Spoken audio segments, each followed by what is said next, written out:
Senhor nosso Deus e nosso Pai Todo-Poderoso, bendito é o Teu nome que nos deu a graça e a Tua misericórdia. Nos proporcionou estarmos nesta noite diante da Tua presença e perante a Tua face, Senhor da glória, nós queremos aqui, Senhor, render-lhe graças e louvores, e que nesta noite o Senhor continue a falar com cada um de nós, derramando o Espírito Santo de Deus, teu Espírito de compreensão, de sabedoria, discernimento, de fazer com que cada um dos Teus filhos possam receber o alimento do céu, possa, Senhor da glória, falar com a Tua igreja, restaurar, edificar, corrigir, fazer, Senhor, aquilo que Tu preparaste para cada um de nós nesta noite. Que Tu venha, Senhor, manifestando também o Teu poder dos Seus anjos ao nosso redor, para que não haja interferência e o Senhor possa, Senhor da glória, reter, para que este ambiente seja de glória, de louvor, Senhor, de adoração. Em nome do Senhor Jesus Cristo. Amém e amém. Amados, abra a vossa Bíblia lá em Romanos, capítulo de número 8. Romanos, capítulo de número 8. Aleluia, Jesus. Nós vamos ler do verso 12 em diante. Aleluia. Graças a Deus. Romanos, capítulo de número 8, a partir do versículo 12 em diante. Glória a Deus. Aleluia. A igreja encontrou, amém? Amém. Assim diz a palavra de nosso Deus. Portanto, irmãos, não devemos nada à velha natureza, que requeria que vivíamos de acordo com ela. Porque, se vocês viverem segundo a antiga natureza, com certeza morrerão. Mas se, pelo Espírito, continuarem a matar as práticas do corpo, viverão. Todos os que são guiados pelo Espírito de Deus são filhos de Deus. Aleluia, Amém Deus. e amém. Glória a Podeis assentar em nome de Jesus.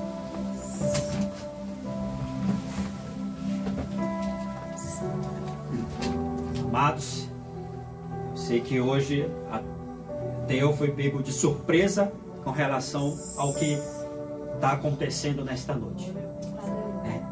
Mas antes que eu possa me alegrar mais com os nossos irmãos, antes que eu possa sentar nesse banquete maravilhoso que Deus preparou para a nossa vida, vamos ver um pouco daquilo que Deus quer falar para a nossa vida também. Aleluia. Não é, amados? Porque o maior banquete é esse aqui. É verdade. O maior banquete que nós vamos estar nos alimentando e que para sempre, todavia, e eternamente nós nos alimentaremos dele. Então vamos pedir graça e misericórdia para que realmente a gente possa reter dentro do nosso coração, não somente hoje, mas aonde nós formos, não sermos confundidos com as palavras que são faladas por aí.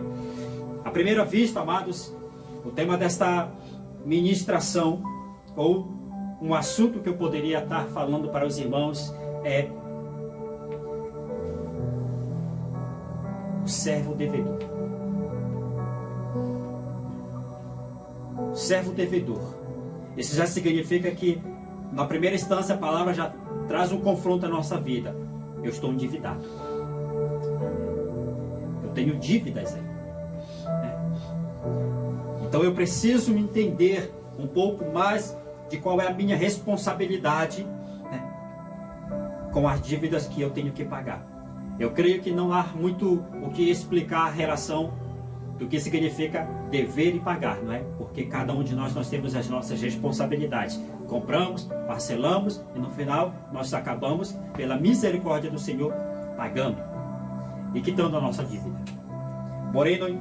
Porém, nesse momento que nós habitamos na face desta terra, ainda que a gente se mate de dia, de tarde, de noite, não conseguimos pagar essa dívida. É uma dívida perpétua, eternamente. Então, imagine você que faz uma dívida e não consegue, quando vai parcelar em número de 5 parcelas, mas aí você não tem dinheiro para pagar a primeira parcela, você vai, quebra lá no meio, né? Aí vai correndo um pouquinho mais de juros, né? Aí você diz assim, não, mas eu quebrei essa parcela no meio, mas eu não atentei que mês que vem já vem outra. que eu tenho que quitar. Então eu vou ter que lutar esse mês o dobro para pagar aquela que eu parcelei, porque houve falta da minha vida, da minha pessoa, né? E agora eu vou ter que continuar a andar normalmente a pagar a parcela do mês que vem. Então você vai ter que fazer um esforcinho a mais aí, não vai? Vai ter que economizar um pouquinho aqui, um pouquinho ali, vai ter que fazer um sacrifício aqui, um sacrifício ali. Você vai ter que abrir mão de algumas vontades aqui, abrir mão de alguns desejos ali. Não é eternamente, né? Não é para sempre, mas você pode abrir mão de um sonho, de um desejo que você tem mensalmente. Esse mês eu vou ter que fazer sacrifício, porque eu tenho que pagar uma dívida. Assim que eu quitar essa dívida, com certeza, mês que vem eu posso me alegrar de novo, né? Posso me alegrar. Então, se eu não conseguir pagar a primeira parcela, já sabe que vai acumular um em cima da outra. E é por isso que em algum determinado momento apenas começa a entender, porque a maioria falamos que o fardo está pesado. É um fardo pesado aí, Senhor. Eu já coloquei, acho que isso foi uma ou duas vezes, o vídeo do peregrino no nosso grupo, né? Só para a gente ter noção do que é realmente carregar um fardo. E no final das contas, tem um momento que Deus ele tira esse fardo. Aí que ele vai dizer, tomai sobre vós, né, o meu fardo. Mas até então, enquanto eu não conseguir pagar essa dívida, eu continuo carregando esse fardo. Não é você chegou, aceitou Jesus, pá, o fardo saiu. Vamos lá. 1 Coríntios 9:11 diz assim: se nós vos semeamos as coisas espirituais, será muito recolhermos de vós bens materiais? 1 Coríntios 9:12: se outros participam desse direito sobre vós, não o temos nós em maior medida? Entretanto, não usamos desse direito, antes suportamos tudo, para não criarmos qualquer obstáculo ao Evangelho de Cristo. Amém? Amém. Paulo já está dizendo assim mesmo. A igreja Israel, né, a igreja judia, ela recebeu o Espírito de Deus e ela pegou e levou aos gentios. Só que parece que os discípulos e os judeus não prosperavam financeiramente. Ou Jerusalém naquela época estava passando por um momento muito difícil. Só que a igreja de Coríntios estava o quê? Crescendo financeiramente. Eles eram abençoados, os irmãos dos Coríntios eram uma igreja muito abençoada financeiramente. Paulo chega com eles e diz assim: vocês são devedores a eles. Se eles estão passando por necessidade, é porque vocês têm que pagar a dívida de vocês com eles. Porque se não fosse por eles, o Espírito não viria a vocês. Se eu dou o espiritual, Paulo estava dizendo, se eu dou o espiritual, e naquele momento difícil da minha vida, eu preciso daquilo que Deus te abençoou, é dever teu abençoar a igreja de Cristo. Todavia, Paulo não colocou isso em questão diante dos irmãos. Porque no final do versículo ele vai dizer: não usamos desse direito, antes suportamos. Em outras palavras, ele estava dizendo assim mesmo: vocês estão vendo as nossas necessidades, mas vocês não estão nos ajudando. No entanto, eu não estou cobrando isso de vocês, porque meu dever é com Cristo. Meu dever é com Cristo. E eu sempre continuo apresentando a vida de vocês em oração. Paulo falando. Sempre continuo entrando em guerras pela vida de vocês. Em outras palavras, você vai ver Paulo dizer: eu tenho muito mais direito do que outros. Poderia ser eu um fardo, deixar tudo, mas não, continuo aqui. Agora, assim como eu entendi o meu papel de devedor, Paulo estava ensinando a igreja. Entenda, a igreja, seu papel. Cooperação. Né? Em outras palavras, vou dizer assim: Paulo só em uma prisão tinha que encorajar os que estavam livres, amados. Imagine só, Romanos 1,14, ele diz: eu sou devedor tanto a grego quanto a bárbaro, tanto a sábio quanto a ignorante. Imagine você, Paulo, passando por muita dificuldade dentro de uma prisão que eu acabei de citar para os irmãos.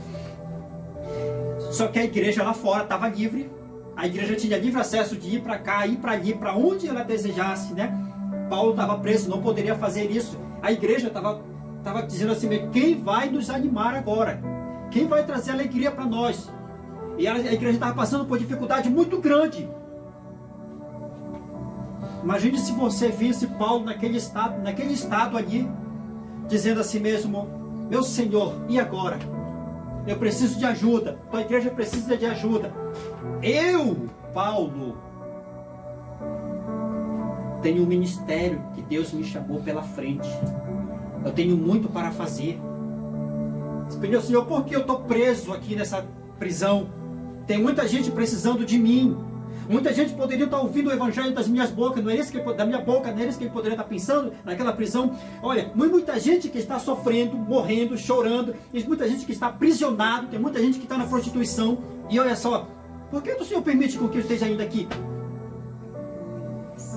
Por que o Senhor permite eu estar entre essas quatro paredes? Ninguém está ouvindo o que tu está fazendo a respeito de mim. Ninguém. Só se Paulo tivesse esse pensamento na cabeça dele naquela hora: Senhor, ninguém está ouvindo, ninguém. Aquilo que o Senhor falou lá em Damasco, que falou para mim, queria me chamar, queria me fazer levar aos gentios e levar a tua palavra, ia pregar, ia libertar. Senhor, dentro de uma prisão eu não consigo fazer nada. Ele não poderia falar isso? Dentro daquelas quatro paredes, daquele lugar pequeno, fechado, eu não consigo fazer nada, Senhor. Quem vai ouvir? Olha Paulo falando: quem vai ouvir eu pregar? Quem vai ouvir? Quem vai ouvir o evangelho? A igreja está passando por uma dificuldade muito grande. Tem muita gente que está precisando. Imagine só: ó Senhor, se fosse Paulo no tempo de hoje, o Rio Grande do Sul está precisando, Senhor, que eu esteja lá. Porque eu sei que quando eu chegar lá, eu vou me dedicar 100% a esta obra. E tu vai me usar. Só que eu estou preso, Senhor. Não tem para onde ir. E agora o que fazer?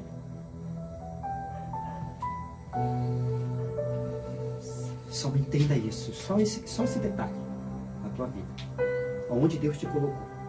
Se você acha que ninguém está te ouvindo. Se você acha que ninguém está recebendo aquilo que Deus te deu, o dom que Deus te deu, está sendo colocado engavetado, né? Não estou progredindo no meu ministério, Senhor. Calma aí. Agora você mesmo fala, escuta a voz de Deus no teu coração e veja o que Ele está falando para você. Onde Ele colocou Paulo e aonde Ele te colocou. Proteção no lar. Josué 2,19. Qualquer que sair para fora da porta da tua casa, olha o que ele diz: qualquer pessoa que sair para fora da tua casa, o seu sangue lhe cairá sobre a sua cabeça, e nós seremos inocentes. Em outras palavras, amados, eu poderia parar por aqui e dizer assim mesmo: olha, a casa de Deus é essa e é aqui. Enquanto tu estiveres debaixo desta oração, debaixo desta casa, tudo que o inimigo estiver preparando contra a tua vida, Deus vai nos trazer e nós vamos interceder. E Deus vai quebrar as portas do inferno. Não vai prevalecer contra a tua vida. Mas a partir do momento que você entender, ao contrário do que Paulo entendeu, que diz: eu estou preso aqui dentro, meu ministério não está crescendo, eu preciso ir para outro lugar porque senão aqui ninguém vai me ver, já não é mais contigo. Ah, mas então se não é com vocês, então pode ser com outra igreja. Não, não é assim também. Não é assim que funciona também, não. Porque Deus não te traria para cá para tratar a tua vida, sendo que se Ele poderia tratar lá, já trataria lá onde você estava. Não é isso? Então Ele tem algo para tratar a tua vida aqui, então te posiciona. Lembre-se que você é devedor do Senhor. E não há nada na tua vida que você possa fazer hoje, que você possa pagar essa dívida, como diz assim mesmo: ah, mas eu sou abençoado, eu vou lá e pá, né? Pago de uma vez. Não funciona desse jeito, não. Rebelião. Josué 1,18. Rebelião. Todo homem que se rebela contra a sua ordem, em não obedecer a tuas palavras, em tudo quanto lhe ordenares, será morto. Que barbaridade. Que barbaridade. Não é fácil. Amados, nos estudos passados, nós tivemos algumas coisas relacionadas a ser apedrejado, né? Quando uma pessoa pecava, era levado ali na esquina, a sociedade judeus e outros mais se juntavam e apedrejavam. Foi pego em pecado. Aqui, rebelião, no tempo de Josué, Deus falou para ele. Que ele falou para ele: o homem que se rebelar contra a sua ordem e não obedecer às tuas palavras, tudo quanto lhe ordenares será morto. Claro que a gente não vai dizer assim, tira da terra. Ó, Senhor, está desobediente, não está fazendo a vontade do Senhor. Vai lá, Senhor, pega aí. Não. Só que, amados, só para a gente concluir esse raciocínio, entenda uma coisa. 1 Samuel 15, 23. Porque a rebelião é como um pecado de feitiçaria. E a obstinação é como a idolatria e culto a ídolos do lar. Ah, mas aquele irmão é muito obstinado no que ele fala, o que ele faz. E rebelião, amados irmãos. Primeira coisa que quando você entra em pecado, que você está quase se enquadrando nessa situação de feitiçaria, a única coisa que você afastou da sua vida foi aquele que poderia te dar vida. Quem é? Espírito Santo. O que te traz vida. Pecou, afastou, se afastou, o que é que acontece? Morte espiritual, acontece rebelião, acontece de que, agora começa a pegar aquele exemplo de Paulo dentro da prisão, né? E começa a dizer assim mesmo: olha, servir Jesus não está... Servir Deus assim, dessa maneira, para mim não está dando nada não. Até agora não vi nada. Não vi nenhuma mudança. Está difícil, Senhor. O que é que eu faço? Aí Deus diz assim mesmo para você: meu filho, você vai morrer. Você pode morrer até amanhã. O que você vai deixar registrado? Quantos anos nós estamos após a morte de Paulo? Exatamente. Aí já é complicado, né? Pergunta que só Deus pode responder nessas horas, né? Mas a gente tem que usar o que os homens usam, né? Aproximadamente, né? Uma coisa que não é nem... Mas é algo que passa há mais de 2000 anos. E está lá. O que aquele homem deixou está lá. Porque a palavra que ele deixou foi palavra de vida. A morte estava do lado dele. Sabe o que foi? Imagine só, não que ele tenha feito, né? Só conjecturando. Paulo preso, um inverno como esse aqui, estava sentado, sabe onde ele dormia? Ele sentava na parede, escorava a costa na parede, fria. O que é que vai pegar? Com certeza o pulmão dele já não estaria muito bom. Então, se ele estava ali com Paulo e Silas, tinha todo o pulmão para louvar, né, naquela prisão à meia-noite, né, louvamos aqui hoje, vai ser à meia-noite, Paulo e Silas ali abriram seus lábios, seu pulmão com todo o gás, porque estavam bem, estavam queimados com fogo e o sol, né? O sol do Paraná estava comendo na testa dele. Eles estavam aquecidos. E na hora que estavam na prisão ali, eles louvaram, as correntes se quebraram. E agora? Que não tem mais o sol do Pará. Está frio. Tem o frio do sul do país. Ó Senhor. Quem é que... Nós não estamos muito diferentes de Paulo, não, né? Agora os irmãos que estão aqui, que já pegaram uma fase boa. Mais ou menos isso daqui, ó. Essa parede terminava bem assim, cortava ali. O vento que entra por aqui, entrava direto aqui por essa janela. Quem tivesse aí, não aguentava ficar até o... Parece o Adriano, de ficar assim. O Adriano. Não sei que o Adriano estivesse na casa dele, mas ele está aí. Mas era muito frio, amado. Nós estamos vivendo numa fase muito boa com relação ao que a gente já começou. Estamos pegando, acho que é o terceiro inverno, né, que nós estamos passando. É o terceiro inverno. Não vou nem dizer assim mesmo, o próximo a gente não passa. Vamos dizer assim no Senhor, onde eu estou errando. Ou aí entra a palavra que Deus quer falar para nós. o que você quer que eu faça neste lugar que tu me colocasse? Qual é a obra que tu queres que eu venha a fazer? Deixar tu e Deus hoje sozinho pode deixar algo registrado para a eternidade. Isso depende de você. Agora, quando Deus te coloca isolado, sozinho, no lugar, e você... Senhor, eu vou entrar em depressão, Senhor. Não dá não. Aqui sozinho não dá, né? Parece aqueles rapazes do antigamente, né? Que soltava no meio da mata um guri, e eles não ficavam, não entravam em depressão não. Ele procurava rapidinho um jeito de sair. Hoje vai soltar deixa uma pessoa, um adulto, um pouco sozinho, ele já começa, não sabe mais o que pensa. Ele já começa a dizer que está ficando louco. Já tira o pensamento, já sai a estabilidade, já sai a segurança, e aí, senhores, e misericórdia, Senhor. E Deus deixou Paulo naquela prisão sozinho. Claro que Deus não vai te deixar sozinho nesse estado que você está. E Deus já tem falado isso conosco aqui. Mas agora que Ele te colocou, faça. Faça aquilo que Ele está te pedindo para fazer. Faça. Porque isso não vai servir só para você. Isso vai servir para aqueles que vão vir depois de você. Hoje, pela misericórdia, por pouco tempo aí, eu tenho, acho que 2 cadernos, mais ou menos assim, já escrito. Se Deus me levar hoje, já tem até um enfeite na internet. Se Deus me levar hoje, já tem alguma coisa registrada para deixar aí, né? Pelo menos depois de morto é mais fácil das pessoas verem do que em vida. Porque em vida nem Jesus viu todo mundo. Nem Jesus agradou todo mundo em vida. Depois que ele morreu, todo mundo queria saber de Jesus. Então, Deus tem algo para a tua vida. Ele te preparou para algo. E não foi algo para você, vamos dizer, aparecer ao mundo. Foi algo para você ajudar o mundo. É diferente. Totalmente diferente. Pulando a questão da rebelião, nós vamos entrar Paulo tendo todos os direitos, mas o negou por nós.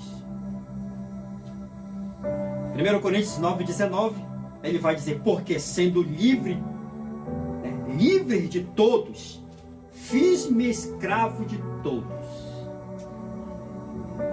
a fim de ganhar a maior número possível. Hebreus 13:17. Vamos lá o que Deus falará às nossas vidas. Obedeçam a seus líderes e se submetam a eles, porque eles cuidam da vida de vocês como quem deve prestar contas. Portanto, tornem sua tarefa uma alegria e não um sofrimento, porque isso não lhe trará nenhum proveito. Paulo, ele tinha o direito de tudo isso, mas ele abriu mão de tudo. Ele abriu mão de tudo, amados.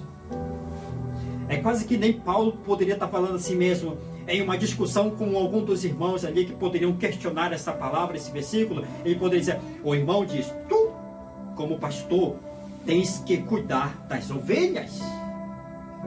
Não é isso? Pastor, tu tem que cuidar da ovelha, tem que sacrificar. Se não for que nem Jesus, também não é pastor, de verdade. Para ser pastor tem que ser que nem Jesus, dar a vida pelas ovelhas. Mas se Paulo, porventura, tivesse que questionar esses irmãos com uma palavra um pouquinho mais dura, ele não poderia dizer assim. E Paulo responde, e você, ovelha, não tem que cuidar do seu pastor também?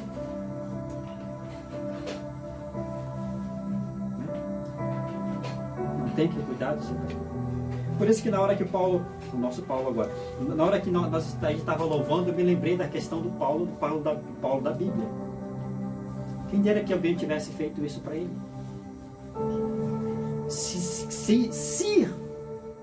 Sem fazer nada disso para ele, já entregou a sua própria vida para Cristo, imagine se tivesse feito.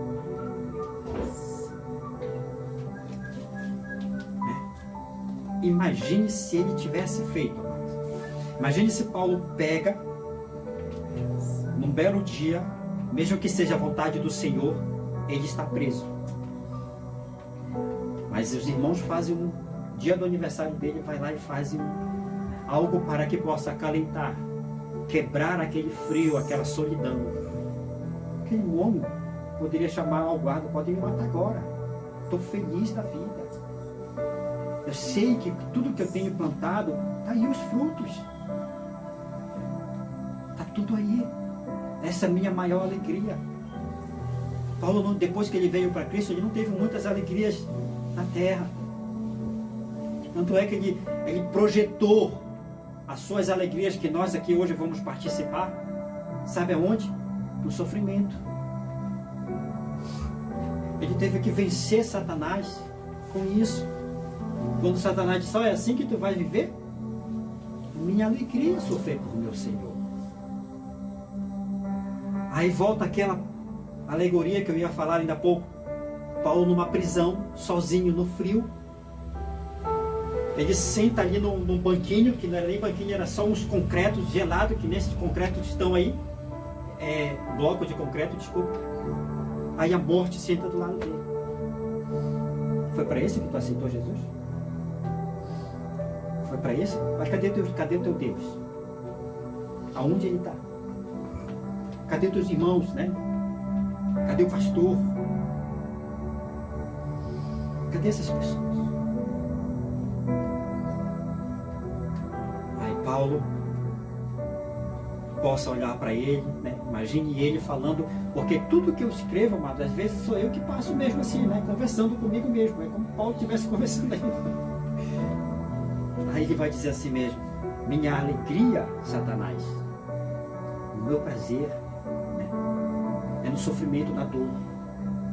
Porque eu queria sair daqui, pegar um barco, melhor navio, atravessar esse mar e pregar o Evangelho. E todo mundo, porque Deus me usa de uma forma tremenda, em que eu posso estender as mãos e morto se levantar. Só que Deus viu que estava muito facinho para mim, desse jeito. Aí ele pega, quebra o barco, eu vou para o fundo, mas não morro, graças a Deus. Chego numa praia e diz, Deus me deu o livramento, vou contar o testemunho. Fazem a fogueira, quando ele vai pegar a lenha, uma serpente e pega a sua mão. E dizem que era a serpente mais venenosa que existia naquela região. Os homens olharam para ele e disseram, maldito esse homem. Passou pelo que passou aí no mar, chegou aqui só para ser mordido por essa serpente. É como dizer, esse homem deve ter um karma pesado na vida dele. Não adiantou de nada aí de sair de lá para morrer aqui. Eles ficaram sentados esperando a morrer. Esse vai morrer. Aí Paulo conversa, evangeliza, come a comida, o fogo levanta, o fogo apaga e nada de Paulo morrer. Aí os mesmos que estavam testemunhando ao contrário, agora dizia, esse não é o homem de Deus. Ele não precisou fazer nada, amado. Estão falando mal de ti, não precisa fazer nada.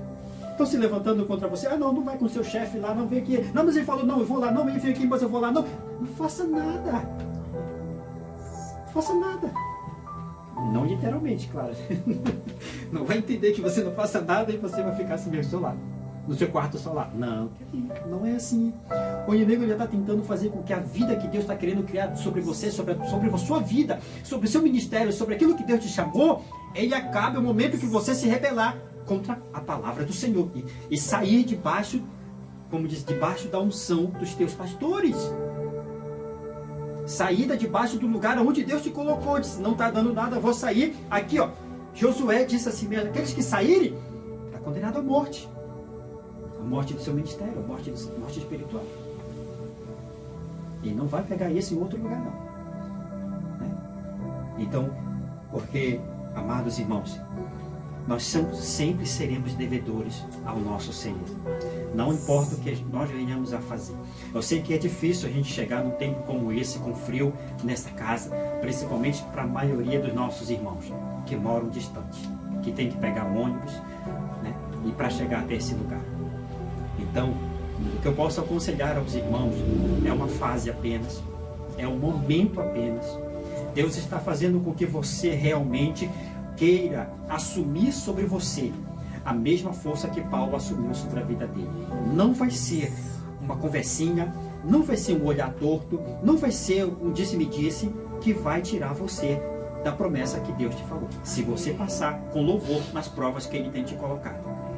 Porque muitas das vezes essas coisinhas te afetou por muitos anos. Essas coisas te afetou muito o teu íntimo, o teu interior. É como se você tivesse um castelo de vidro, como diz aí, né? Se tocar um pouquinho mais diferente, no pequeno lá, quebra, desmorona. Não é. Deus ele quer fazer uma fortaleza de você. Muros fortes, aonde você, primeiro ele te alicerça, né? Uma vez eu acho que foi até a missionária que publicou uma foto lá, aonde uma árvore grande, né? Estava sorrindo da árvore pequena, mas a árvore grande, a raiz dela tinha acho que mais de um palmo, mais ou menos, e a árvore pequena chorando, né? Senhor, Senhor, mas a raiz dela já tinha crescido muito. Mas quando essa árvore começar a crescer, a tempestade vem para as duas. Quem é que vai ficar de pé? A tempestade tem vindo para muitos irmãos crentes, cristãos, nesse mundo e nesse tempo. E nós temos visto muita decepção, muita gente envergonhando o Evangelho, muitas pessoas abandonando o Cristo por pouca coisa, sei lá. Às vezes é por dinheiro, às vezes é por paixão, às vezes é por ilusão, abandonando a Jesus por sonhos fúteis, né? Que um homem aí qualquer abandona. Você não serve ao mundo, você serve a Deus. Você é estável, você tem que se alicerçar. A tempestade vai vir para todo mundo, não importa onde você estiver, a tempestade vai vir para todo mundo. Mas o detalhe é Jesus e você tendo uma comunhão como ninguém tem. É o que Paulo teve. Então Deus ele te coloca sobre esse detalhe. Qualquer coisa que você venha fazer, eu sei que é difícil falar isso nesse momento. Não importa se você venha para cá com chuva ou sem chuva, com frio ou sem frio. E se você chegar e dizer assim, ó Senhor, eu cheguei. E o Senhor diz assim, tu não fizesse mais do que tua obrigação.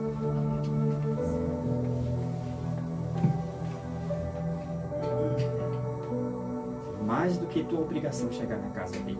Porque tu sempre serás um devedor de Deus. E se você não fizer isso, você se torna rebelde. Se você não atende para aquilo que os seus pastores falam, você se torna um rebelde. E se você se torna um rebelde, não adianta você dizer, não, o Senhor vai me levar para o céu, porque em comparação a muitos que praticam feitiçaria, que adoram outros deuses, eu não estou lá. E o Senhor logo te confronta. A rebelião é como um pecado de feitiçaria, meu amigo. E você não vai entrar no céu, não importa.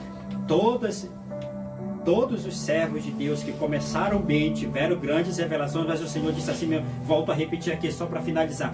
O Senhor chamou muitas pessoas. O Senhor, com certeza, o Senhor deu dons extraordinários para aquelas pessoas. Dom de revelação, dom de profecia, falou com eles, estava com eles curaram, eles ressuscitaram mortos, libertaram das prisões espirituais. Aí vieram todos felizes porque estavam dizendo assim, olha como Deus ele opera através da minha vida, seja na palavra, seja em oração, seja no louvor. Aí o Senhor olhou para eles e disse assim, para, calme aí, não deixa isso subir ao teu coração não, meu amigo. Não deixa essas coisas te contaminarem, porque isso não te garante a tua salvação. Isso não te garante a tua salvação. Tu pode estar ouvindo a minha voz, que Jesus estava falando com aquelas pessoas. Jesus estava falando com elas. Agora ele diz, tende cuidado. Vejam se o seu nome está escrito no livro da vida. Então ele estava dizendo assim mesmo, não importa se você ressuscita ou se você não ressuscita. Se o teu nome estiver escrito no livro da vida, você é maior do que aqueles que são usados no extraordinário. Porque o extraordinário para muitos hoje tem sido vergonha, não é isso? Usado na palavra, usado no louvor. Hoje você vê aí largar os caminhos, Senhor. O nome está escrito no livro da vida? Não. Então vamos ficar de pé nessa noite. Antes que a gente vá ter meia-noite.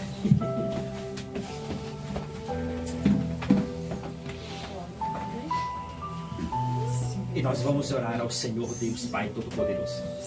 Maravilhoso Deus de Israel e Pai de misericórdia. Nesta noite nós estamos aqui na Tua casa, Espírito Santo de Deus. Nós estamos aqui, Pai da eternidade, porque o Senhor nos trouxe. A tua graça tem nos dado, Senhor da glória, a tua força. O Senhor tem sido a nossa força. Eu sei que esse tempo, eu sei que é um tempo difícil, eu sei que é uma mudança de estação, eu sei, Senhor da glória, que muitas pessoas acabam adoecendo, Senhor da glória. Meu Deus, estou pegando uma virose que o mundo diz aí, mas Senhor da glória, que se esses males vierem para tentar impedir a caminhada dos teus filhos, Senhor, em nome de Jesus, hoje eles estão repreendidos.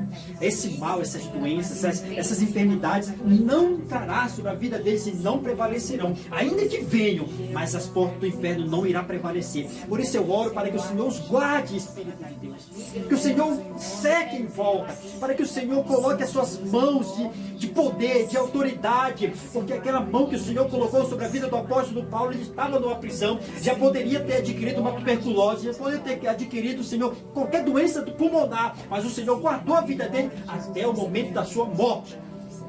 Em nome de Deus, tudo para pegar qualquer tipo de doença em um ambiente salubre, mas o Senhor o guardou. Então significa que quando o Senhor falou, não vos valorizem a carne, que pode matar você, mas viva segundo o Espírito que trará vida sobre a tua carne.